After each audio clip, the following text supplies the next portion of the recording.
Sudah ada tempatnya, sudah ada arenanya sendiri untuk bisa menyelesaikan segala masalah sengketa yang nanti mungkin ditemukan dalam pemilu 2024. Sudah dijelaskan berkali-kali berulang-ulang oleh para narasumber pada malam hari ini dan tentunya hak angket bukan salah satu metode yang pas, metode yang tepat untuk bisa menyelesaikan dari sengketa atau mencegah segala masalah dalam pemilu 2024 ini. Kita tadi juga sudah melihat bagaimana peta partai-partai politik kemungkinannya, kecenderungannya, siapa yang akan mendorong terus dan kemudian siapa yang akan kemudian tidak setuju dengan ide-ide ini. Tapi kemudian Bang Doli melihatnya sepertinya juga satu persatu seperti kata Kang Ujang, pengamatan dan juga prediksi Kang Ujang akan semakin sedikit parpol yang kemudian mendorong ini. Ya, saya tidak mau berspekulasi ya, karena itu masing-masing hak dari partai politik, hak dari masing-masing fraksi. Apalagi itu juga diatur. Kita tadi berkali-kali mengatakan itu hak konstitusional gitu lah. Tapi menurut pandangan kami, kalau semua teman-teman itu paham ya, kalau ini persoalannya pemilu, tentu aturan mainnya diatur tersendiri, bukan di hak angket gitu ya. Kalau apalagi kalau bicara, tadi kalau misalnya di 2009 itu kan soal DPT ya, itu kan tidak ada kaitannya dengan soal hasil pemilu dan seterusnya gitu. Itu satu hal yang berbeda. Nah jadi kalau bicara tentang, ini kan yang mau dibicarakan soal hasil pemilu, kan katanya terindikasi ada ditemukan kecurangan. Nah kalau bicara tentang adanya kecurangan, tunjukkan dulu buktinya, ya mana buktinya, apa dan siapa yang melakukan kecurangan, objeknya mana, gitu ya.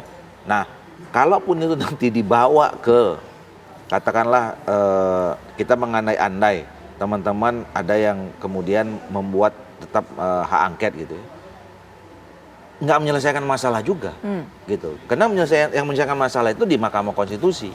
Di sana kalau memang terbukti TSM ada konsekuensinya, ya kan.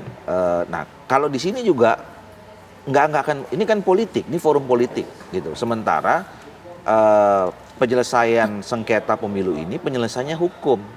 Kenapa? Karena kita negara-negara hukum, gitu loh. Jadi tapi saya sekali lagi kita tidak boleh menghalangi orang menggunakan haknya ya. Menggunakan haknya, tapi juga teman-teman juga hargai kami tidak akan menggunakan haknya. Karena kami menganggap dan kami juga menyampaikan kepada kawan-kawan yang lain, kepada publik, bahwa hak ini tidak perlu digunakan kalau untuk bicara tentang soal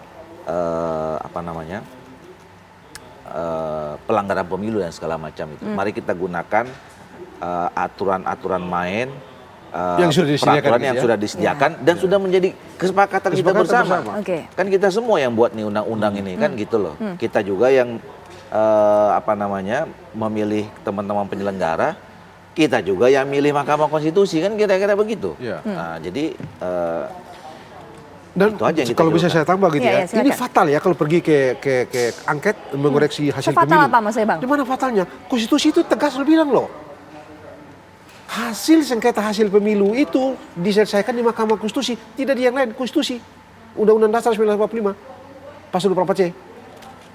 Jadi tidak bisa diselesaikan, hasil pemilu itu tidak bisa diselesaikan di luar Mahkamah Konstitusi. Hanya Mahkamah Konstitusi. Tidak bisa yang lain, jadi fatal. Pelanggarannya fatal. Kalau sampai pergi ke DPR dan angket itu gitu ya. Bahwa satu hari nanti dalam rangka kita mendapatkan postur penyelenggaraan pemilu yang hebat, yang top, yang membanggakan macam-macam, lalu di soal-soal yang sekarang kita alami ini kita jadikan sebagai pijakan untuk menata lagi merekayasa cara yang baru dan segala macam, oke aja. Tapi itu next, gitu ya. Tidak di hari-hari ini, apalagi menggunakan kecurangan pemilu atau macam-macam di pemilu ini sebagai sebab untuk angket. Bagi saya itu tidak tepat secara konstitusi. Baik, penutup Mas Awi sebelum ke Kang Ujang. Silakan Mas Awi. Ya, saya belum mendengar bahwa hak angket ini untuk mematahkan ataupun memvonis terkait hasil pemilu. Yang disampaikan Bang Margarito itu terlalu jauh, gitu kan?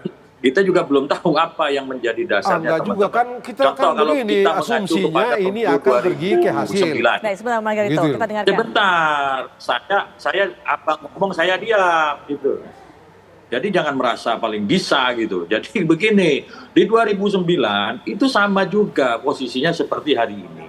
Kemudian angket bergulir difokuskan ke salah satu terkait dengan perbaikan DPT.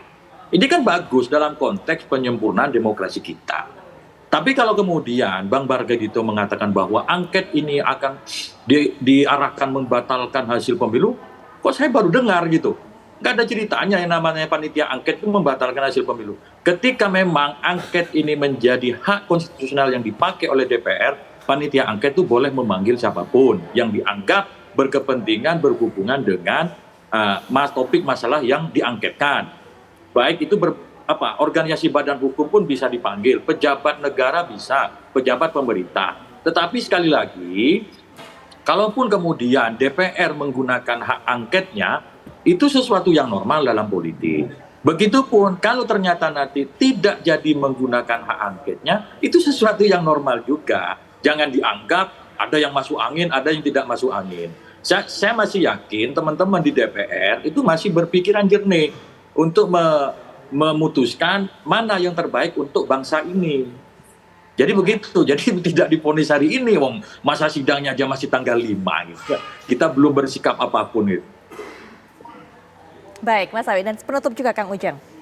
Ya, saya melihat begini ya. Ya, tentu ini wacana ya. Wacana yang bisa saja dieksekusi dan bisa jadi tidak. Tapi saya melihatnya tetap konsisten dari awal. Ini agak berat, agak sulit. Begitu kuat ya katakanlah Pak Jokowi hari ini. Pak Jokowi kalau menurut saya dalam konteks udah berpolitik dulu itu ya wali kota 2 periode, pertama-tama mengangkat berbal 1 kilo. Sekarang itu kekuatannya sudah 20 kilo. Jadi kalau hanya untuk menghadapi angket, saya meyakini ya bahwa itu tidak akan terjadi kalau saya yakin. Karena tadi ini soal harga diri pemerintah juga. Karena sudah diduga gitu melakukan kecurangan. Saya yakin Pak Jokowi paham itu dan saya meyakini pula 100% begitu. Agak berat ini akan tertatih-tatih perjalanan angket ini. Saya melihat seperti itu Mbak Putri. Baik, mungkin singkat sekali Bang Margarito bisa berikan tanggapan terakhir dari Mas Awi tadi, tapi singkat saja. Iya begini, ini kan kita meraba-raba ini. Apakah ini pergi ke hasil, apakah prosedur dan segala macam gitu kan kita start dari situ gitu ya.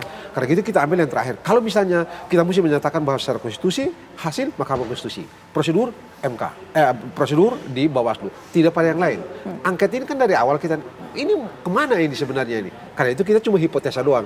Kalau begini ini tidak bisa, kalau begini kalau mau koreksi harus begini. Cuma itu kok sebenarnya. Baik, Bang Margarito terima kasih, Bang Doli terima kasih, Kang Ujang terima kasih, Mas Awi juga terima kasih. Apa yang kita perbincangkan ini juga bisa menjadi materi untuk para masyarakat tentunya memahami apa hak angket itu dan apakah kemudian bisa dilakukan. Sekali lagi terima kasih semuanya. Dan setelah jeda kami akan kembali untuk bisa memberikan Anda informasi menarik lainnya bersama Ken Anes saat lagi.